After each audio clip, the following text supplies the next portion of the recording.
Hey, welcome back. Thanks for joining us at Eating the Speed of Light with our marshmallows. Here we're going to take a look at the calculations. We're going to use our measurements that we took today to derive the speed of light. So a couple important things we need is, first, we need to know that we have an equation to find the speed of light. We know that the velocity of a wave is going to be equal to its frequency multiplied by its wavelength. So if we look now down at our actual wave, you're going to see that as the microwave, yes, the word microwave means a real wave is going through your microwave. They went through the median, which happens to be the marshmallow here, and it started to create the wave-like structure. Keep in mind, though, that also not all of the marshmallows will have moved this far off of our original starting line, because remember, we put them all in one straight line. Depending on the brand, they might melt a lot faster, they might get bigger, but you're still going to have the two main important areas, which are where the most of the melting is happening, and that's what we need for our wavelength. You can see that in our measurements right here, our marshmallows melted at about 12 centimeters apart.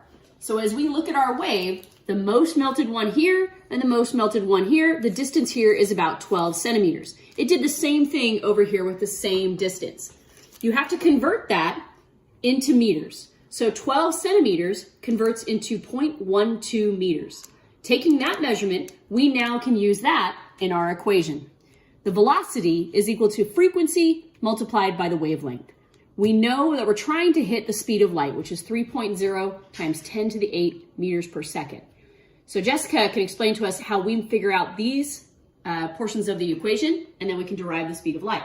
So we've got our wavelength. The second thing we need is our frequency. And what's really crazy is your microwave actually tells you this. You don't have to look it up. Most microwaves are going to be at 2,450 hertz, megahertz actually, which is going to then be the number we need. So all we're going to do is we're going to take our velocity, we're going to multiply our frequency by our wavelength. So we take our frequency, which is 2,450 times 10 to the 6. 10 to the 6 we get because it's megahertz, and mega is 10 to the 6. We're going to multiply that by our wavelength, which is 0.12 meters. That's because we converted it from centimeters to meters.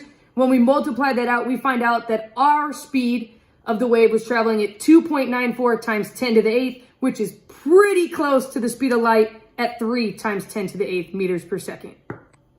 There you have it, the speed of light from eating some marshmallows.